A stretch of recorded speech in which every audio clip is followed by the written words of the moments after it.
Hello and welcome to episode 4 of the 160th of a second podcast. My name's Gareth and joining me today in this podcast is Spyros. And today we'll be discussing street photography. Spyros, would you just like to introduce yourself and tell us a bit about your photography? Yes, hello Gareth. Thank you for having me here. I am Spyros Papaspiropoulos. I am a street photographer from Greece. Currently, I am based in Crete, in Rethymno. I'm originally from Athens, the capital of Greece. And I like shooting street photography. I've been doing it since 2011 or 2012. I can't be very sure when I started, but it was around then. And I really enjoy using flash with my street photography. That's one of my signatures, let's say. And I'm always very excited to be in the streets, doing street photography, trying out new things. So that's about it, really. No, that was an excellent introduction. And just before we get into the podcast, I just want to say that neither myself or my guest are the complete authority in photography, and we never pretend to be. I do this as a hobby, and this podcast is really my opinions, my discussions and thoughts, and that of my guest. And please don't mistake our advice. Please don't mistake our discussions and advice to be the words of experts. We're just people giving our views. So, Spyros, I understand street photography as being going out onto the street and capturing unique moments or stories on the street. Am I right in that? What's street photography? Well, street photography is many things. I won't get into my own personal opinion about it because I might upset some other listeners, because some people believe it's one thing, people believe it's another thing, and there's usually a very heated discussion around what the definition of street photography is. But just to say something to answer the question, street photography is anything you shoot in the street and involves something that is either influenced by a human element or includes a human element. That's as general as I can do it, as I can say it. I think that's a good definition. Would you say you have to have a person in street photography, or I'm going to change that to a life form, because you could do dog street photography. So would you say if you just took a picture of a building, even if you're on the street, that's architectural photography? Do you think it has to have a person in? Personally, I think it has to have some sort of life form, yes. Either has to be a human being or a dog or anything else that adds the element of the unpredictability to a photograph. That's it, yes. So usually when there's a live being inside the photograph, something unpredictable is happening, something unique, something that will never happen again. Is street photography about capturing a person's uniqueness, a person's story, an unusual set of events, or is there more to it? It's definitely what you just mentioned, but I also think that street photography is about the expression of the street photographer and his view of the world. So, for example, when I started shooting street photography, the whole experience for me was about documenting the life around me. Whereas now, street photography for me is capturing expressions, capturing faces that I'll never see again, or trying to find juxtapositions, or trying to capture things that are totally crazy, surreal. So I'm not actually documenting the life around me in a way that a documentarist would anymore. That's what I did when I first started doing shooting street. Now I just try and capture weird photos, I would say. So I think that yes, street photography does include the things you mentioned before, but it also has to have the expression of the street photographer, the expression of the artist, filtering through, so the artist actually serves what he sees through his, oh God, let's do this again. So we've talked about You've given a sort of evolution of your street photography, but it'd be really good to understand where you started and why you started. Would you mind just telling me a bit about that? Well, Gareth, one day I was not shooting street, and the next day all I wanted to do was shoot street. So it happened one day when I was looking through some of my photographs. I noticed that I was starting to shoot moments, happening in the street. And I saw those photos and I felt a strong attraction towards them. I liked them a lot. And I couldn't figure out what was it that I liked. So I started looking into similar stuff on the internet, and I found that this kind of photography is called street photography, etc., and it involves documenting the life around you, blah blah blah, what we talked about before. So I started getting more interested into it. That's how that's how I started basically. That's how I got into the whole concept of street photography. That's how I got interested in it. I've recently started having a go at street photography, but for me, it's more of the challenge of taking good street photography images, because there are two elements in street photography as far as I see. Having the bravado to get the image and go up to someone and take their picture, and also getting a good picture that accurately represents what's happening at that time. And those two things together, I think, are quite difficult, and I think most people would worry about one more than the other. What do you think about that? You're right. You're probably right, but it also depends on the type of mentality you have at the time you're shooting.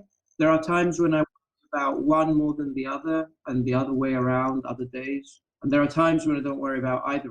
I just go nuts and I shoot, and I don't care what I'm doing. So I think it's all about the mentality, the frame of mind you're in when you're doing street photography, and also the area in which you're doing street photography. Because when I was in Istanbul shooting street, and I noticed that people really didn't care being photographed, I felt so liberated. I could actually concentrate more on composition and story making in my photos than actually having to worry about what people would say if I jumped in front of them with a camera.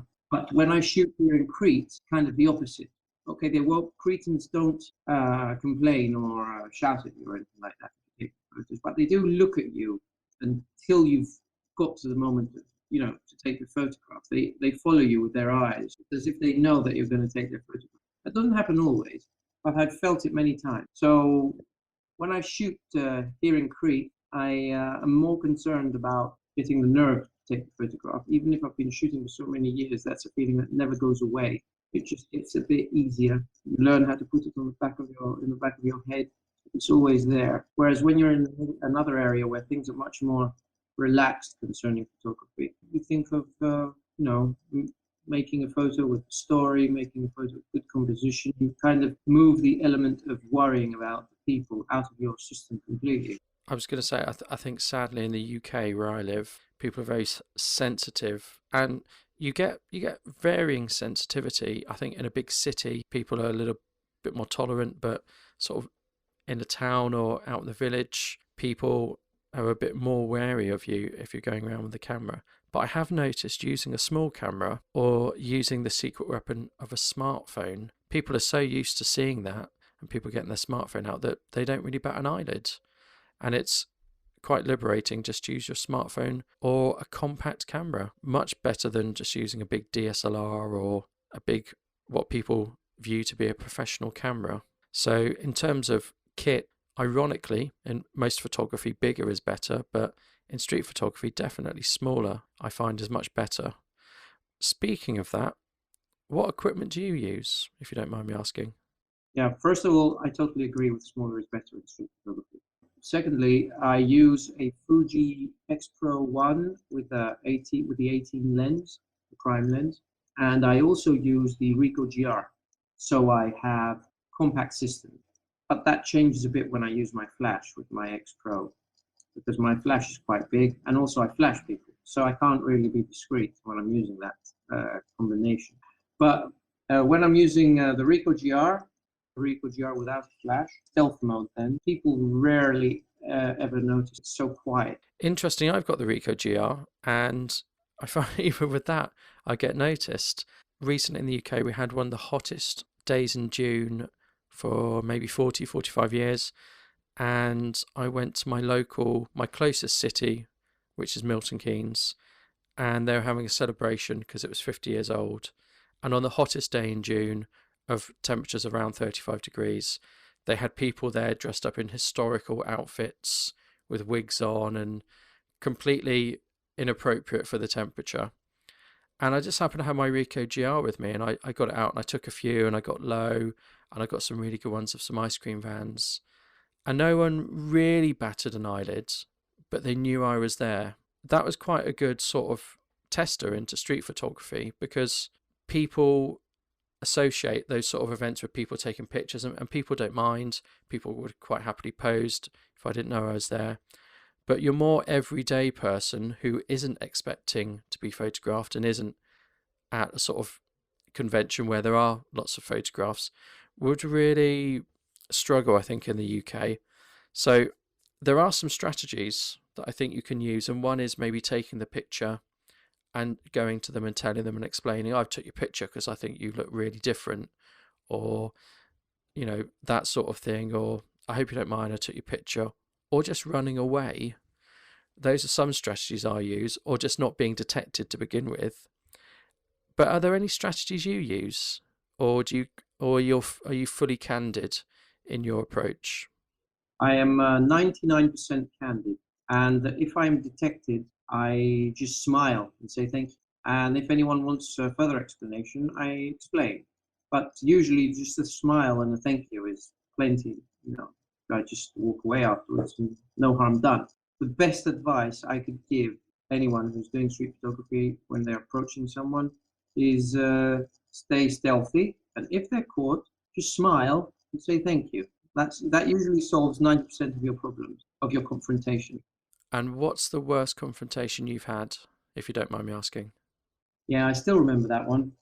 I've had one which I remember really bad. I think I've had another two or three which have been mild. But my worst one, was one evening I was taking photographs using a really fast lens and high ISO. So I was shooting in the dark. I was taking portraits of people as they were relaxing, as they were sitting waiting at the bus stop, for example, in the night, stuff like that. There was this guy, and he was in his kiosk, because we've got many kiosks in Greece, and he had the door open on the side of his kiosk because it was summer, and he was sitting there with the palm of his hand in his forehead. He was thinking about something. I don't know if it was pleasant or not. It probably wasn't, because his reaction was crazy, and he was thinking about something. And his elbow was leaning on the little bench that he had inside the kiosk, and he was sitting on his chair, and it was a kind of a high chair, so he could reach, the hole where he serves people through his kiosk. So the door on the side was open, and I saw him, and the light inside was perfect, and his troubled expression was perfect. So I took a photograph, and then I was using the Sony NEX6, and that had a really loud shutter. Even for a mirrorless camera, it was loud. So in the middle of the night, it went clack, like that. So he turned, and as soon as he saw me, he went berserk. He went nuts. He came outside, he started yelling at me. He said that he was going to break my camera, he was going to break my head, or whatever. But he was much shorter than me, so I wasn't intimidated at all, but I was, just looking at him and trying to explain with a smile on my face always that I'm a street photographer and I do this. It's one of my hobbies. I'm not going to offend him in any way by taking this photograph or not. He said, you're going to show it everywhere on Facebook, etc., etc. I said, look, if you don't want me to publish it, I won't publish it. I respect that. Whenever someone sees me take their photo and they like it, if they tell me not to publish it, or if they tell me to delete it, I'll delete it, or I'll just not publish it. So he went on and on about smashing my camera, and I said, okay, look, if I delete it, will you relax? And he said, yeah, delete it now, let me see. So I showed him that I deleted it, and then he told me to F off and get away from him. So I just said, okay, man, I'm sorry I bothered you so much. I didn't mean to bother you so much, so I just left. So that was it. But I still remember that night. I don't know what was up with that guy. He probably had some issues at the moment, thinking of something that was unpleasant. And I took the photograph, and that made him click. Seems like you might have caught him premeditating something. And was it a good photo? I know you deleted it. Was it a good photo though? It was a good photo because it really showed his, all that feeling that he had, that worry, and you could see it in his body language, and the light was dramatic because everything was dark except for the light coming in through the kiosk, and the light wasn't very bright. It was just enough, and it looked as if he was in a darkness, just and his outline was being pronounced by the light inside. But you could also see his expressions because there was light all around the kiosk, in the inside cockpit of the kiosk, whatever it's called. Yeah, I think you were very brave to delete it. I think most people say I think you were brave to take that photo in the first place, but I think you were brave to delete it because I'm not sure I would have deleted it. I'm not sure I would have given him that option, particularly if he was sort of abusive and confrontational to me. So I do think you were very brave there. So well done on that. Thank you. But I really don't like being in confrontations. That's the thing. So I'd rather delete the photo than get into a confrontation of any kind because I know that when you get into confrontations, the only outcome is a bad outcome, never a good outcome. If you don't, smooth it out and end it in a peaceful way. I I prefer to smooth everything out and end it in a peaceful way, rather than start yelling or get into an argument I'll regret. Definitely. You said that you explained to him it was your hobby and it's something you do. Is it possible to make money out of street photography? Is there a market for it? Well, I'm not really the person to ask about this. I do. I do have some. I do teach some workshops of flash street photography every once in a while. If I have registrations, I do make some money, but it's just pocket money. It's nothing serious. It's not like I can make a living out of street photography. But there are street photographers out there that claim they make a living from street photography. I say claim because I don't know for sure. I know what they say. So they say they make a living. So that's why I use the word claim. So yeah, I'm sure there are ways to make money out of street photography through workshops, through selling prints, maybe through writing a book or doing a podcast like you and having a sponsor for the podcast. I suppose you could make money using street photography as the theme, but not actually by doing street photography, if you know what I mean. It's not like you're a wedding photographer and you actually make money taking wedding photos. You're actually doing photography and making money with street photography. With street photography, through teaching or writing something about it, you know, stuff like that. Whereas other genres of photography, like sports photography or photojournalism, you actually make money from the actual act of photography. I think that's a very good summary. I mean, you're basically saying you might get noticed for your street photography and you might be able to make a bit of income teaching and other things around the topic of street photography, but it's not those prints or selling those images that are going to make you money. And I suppose I just want to clarify. I don't make any money out of this podcast. It drains a bit of my money if I'm honest, but I do it because I like doing it, and I'm sure that's the same with you and your street photography. Yes. I have this website called StretHunters.net with Andrew Swigart from the USA and Digby Fulham from the UK, and that's our hobby. We don't make any money out of that. We've got some Google AdSense banners on, and that's it. And it just we make enough money, to pay for our hosting, pay for our firewall security system for the website because we get attacked a lot. I don't know why. So basically, yeah, we're losing money rather than making money. But we're doing it because it's our hobby and we love it. And it's been going on since 2013. So it's now for 4 years. That's good. We've had a chat about equipment, and obviously, I think smaller is better. And you could start doing street photography on your iPhone, or use any camera really, even film cameras. And we've talked about you've given a great tip about guidance on how to approach people, do it candidly, and smile and say thank you at the end. And I don't think there could be any better tip than that, really. But let's talk about the best places to have a go at street photography. Does it have to be a city? I always imagine a bustling city where everyone's in a rush would be the best place for street photography. Where do you think the best place for street photography is? I think the best places to shoot street to start off with is places where people are preoccupied. So that could be in a big city, or it could be in a smaller town in a marketplace. It could be anywhere where there are many people and they are preoccupied with something other than themselves. So they don't notice you. Those are the best places I think you should start shooting street. So if you don't have the luxury of visiting a big city, or you don't live in a big city, but you want to do street photography, just like I am here in Rethymno. Rethymno is such a small town. It's a small beach town, and it's only full of people during the summer months. During the winter months, it's so empty. You can actually walk for an hour in the street and not see a single person. So you imagine when you're walking in the street in the winter and you see a single person and you want to take their photo, there's no possible way you can not be noticed, right?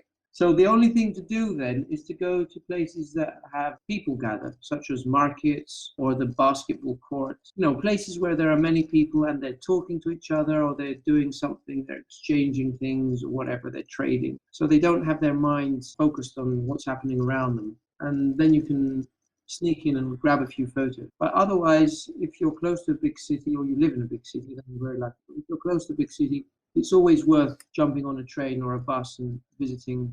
I'd never thought about the idea of people being preoccupied and having other things on their mind, but it does make complete sense, because then you're right, they're not going to notice you. They're going to be doing what they should be doing, and you're going to be hopefully capturing a good image of them doing that. And that's going to make a really interesting image and picture. So, yes, that is a really good idea. Well done. Can I say something on that, something more? Of course, you can. When people are preoccupied, they don't even notice the flash, even if it's in their face. It's amazing.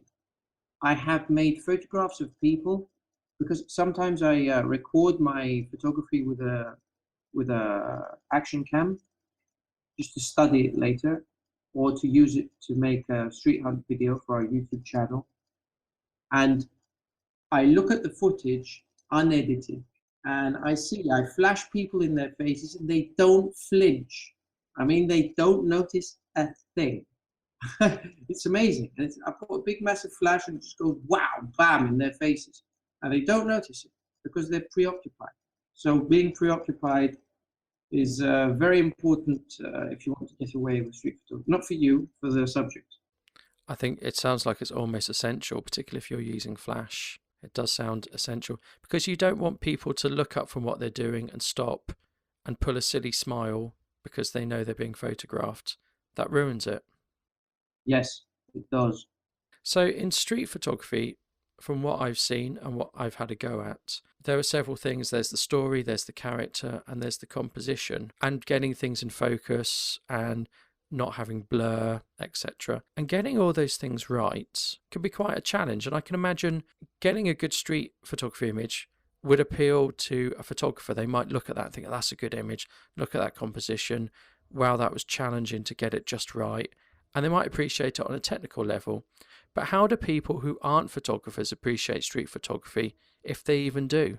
I'll tell you, there are different types of street photography. A photographer can understand the challenges behind any photograph when they look at it. And why did I start with the types of street photography with my answer? Because there is street photography that's aggressive, using a flash, for example, like I do. There is street photography which is more towards the fine art end of the prism. So you get, a very nice building and a really little person walking in front of the building, and you've got that in black and white, and you get these lovely tones and really nice composition, etc. And there's stuff in between as well. So I've noticed that non-photographers enjoy looking at street photos that lean towards fine art photography, because they enjoy looking at photos that are really nicely composed, really neat, really beautiful photographs. And fine art street photography photos tend to be beautiful, of course. But non-photographers do not understand and do not appreciate photographs that are made under pressure, photographs that are really difficult to make, that are very close, you get many people mixed up in weird combinations, or you get someone flashed and you get a nice crazy expression, which a photographer would understand how difficult it is to achieve. But stuff like that usually are not appreciated by non-photographers because they don't look at the photo and they understand the difficulties behind making it. They just look at the photo as an image. So non-photographers prefer nice, beautiful images than images that actually, images that actually an outline of how a photograph has been made. Am I making myself clear, or am I just blabbering? No, no, you're not rambling at all. I do understand. I understand completely what you're saying, and you've given a very good answer about how photographers and non-photographers will look at things differently, and how a photographer will look at things from a technical point of view as well as enjoying the image. A photographer's bound to look at it and think, oh yeah, that's not blurred, but he's captured the motion, the composition's really good, the angle's really good, there's some leading lines there, and they'll appreciate it on a technical level, whereas a non-photographer will just appreciate the image and won't necessarily understand the work or the challenges that went into getting that image. I think you summed it up very well. I went a couple of years ago to see Dennis Hopper's exhibition of photos in London. I can't remember where it was, which is terrible of me. And they were all black and white images, and they were very street photography-esque, but they were very sort of capturing the moment and very reportage in a way. And it's made me think about the links between street photography and journalism and news. So if there was a riot going on or some unrest, the images a street photographer would get would be very, very similar to the image a press photographer would get. And I do wonder, is there an overlap there between journalism, news, and street photography? Yeah, that line is kind of grayish, isn't it? I do think that if a street photographer with no photojournalistic background and no photojournalistic expectations jumped into a riot, for example, and took photos, they would take completely different photos than a street photographer that's actually worked as a photojournalist or has aspirations of being a photojournalist. Because the person who has a photojournalistic bug in him will go for the story. The person who has a pure street photographic heart, a pure street photographic approach, will not go for the story. They'll go for the weird expressions, like they will probably photograph someone being pushed and their facial expression showing agony while spit is drooling out of their mouth, stuff like that. And they'd be very close, but the journalist would photograph the event from further back so you could see why this was happening, who was doing this to him.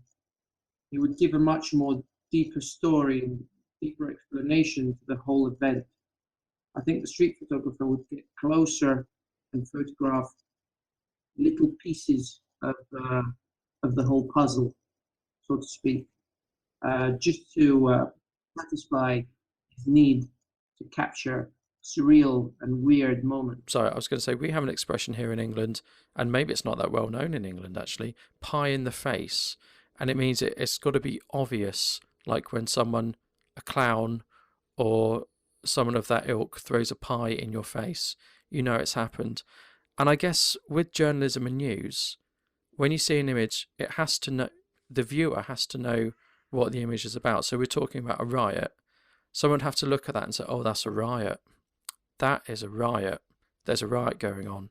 But maybe a street photographer would take an image but see something else in the riot, or capture it from such a different angle that it might not be obvious that it's a riot. Exactly, Gareth. Street photography isn't supposed, well, this is not a rule. Sorry, I don't want to make it sound like a rule. What I like in street photography, I'll rephrase it. What I prefer in street photography is looking at the photograph and not having a clue of where it has been shot, why it has been shot, for what reason. What I care about is to see a photo that's so crazy and wacky and surreal that will just make my jaw drop and I'll say, wow, How did he make this photograph? How did he find this moment? Whereas photojournalism, I don't expect something like that from photojournalism. What I expect from photojournalism is an explanation of the whole event through one photo. It's the definition of one photo is worth 1,000 words, photojournalism.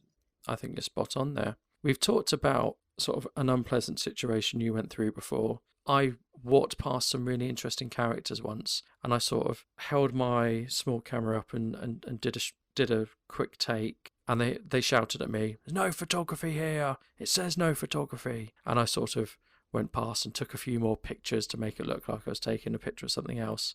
Image was dreadful. They weren't even in the image. I think it was of the pavement. It was dreadful. But do you think street photography has a bad rep? Are sort of people's concerns about a stranger taking their picture valid, or are people just too uptight these days? That depends on culture. I'll mention Istanbul again. When I was in Istanbul, we had a street photographer with us, Kerem Nasipoglu. He was a Turkish street photographer. And he told us that if we want to photograph children, we can photograph children without any issue. In the group, we were a German, an American, and a Greek, and the Turkish street photographer, Kerem. Me and Kerem, because I'm Greek, found that shooting photos of children was quite normal. The American and the German, especially the American, found it unbelievable that you could shoot the photo of a child, without asking for anyone's permission. Just go up and take the photograph in the street. So it's all a matter of culture. I think that Western culture has issues with stuff like that, whereas Eastern culture has other issues. For example, in the East, it's difficult to photograph ladies without getting into trouble. So I think it's all got to do with culture and what's accepted in the area that you're shooting. Completely agree. I think it's something I would not do, even if I saw a good image. I probably wouldn't take a picture of a child just because it's so, people just interpret it the wrong way, and people will always jump to the wrong conclusion, and the hassle and the aggro wouldn't be worth it for me in the country I live in, sadly. And I imagine most people in the West would probably feel like that. And it's a shame. And we've had been a few stories in the news in the UK about tourists coming over and taking pictures allegedly of children, and people being outraged and sort of people forming around them. And actually, they weren't taking pictures of children. They were taking pictures of something that was behind the children, and people had just completely misread the situation and gone into a panic. And yeah, it is unfortunate, and that's the world we live in, and that I don't think our culture wants to be like that, but our culture is like that, sadly. One street photographer or one photographer can't really change that. And it's people's perception, right or wrong. They're going to perceive things in a certain way. Yes, but I'd like to add something else. There are some street photographers that give street photography a bad name. And I'm going to call out all street photographers that shoot bums and boobs and use their cameras from a low angle to try and photograph female legs, and they call that street photography. I didn't even realize that was a subgenre. I didn't even realize people did that. Yes, I've seen many people in many communities post photos of, for example, the legs of a lady wearing a mini skirt and having a title like "Hot Stuff" or something. I don't think that's street photography for me. That's an insult to street photography. People like that give street photography a bad name. Street photography is not that. Street photography is art, as far as I'm concerned, because it's very difficult to achieve the results that you want to achieve, and to have some sort of a reaction for your photo. But having a reaction like someone drooling at the legs, nicely shaped legs of a lady, I don't think that's street photography. No, I quite agree. And I was quite shocked when you told me that. I can't believe that. What a bombshell. And that's where we're going to stop today, on that very unfortunate bombshell. So I'd like to thank Spyros for joining us today. You've been an excellent guest and you've been really informative, and you've given me a lot of ideas and a lot of things to think about. And I recommend anyone who is listening to this podcast to go over to StretHunters and have a look at the content that you guys have got there, because it's really good stuff. And I just want to thank everyone for listening. And don't forget, you can follow this podcast on iTunes. We're now on iTunes, hooray. And you can follow us on Facebook. And don't forget to check on our other 3 episodes. So before we go, Spiros, is there anything you just want to say? I'd like to say thank you very much, Gareth, for having me on the show. I had a really nice time. I enjoyed our conversation a lot. And I'll sign off by saying, stay sharp and keep shooting. And that's an excellent motto. Thanks very much. And I'll see everyone later. Thank you.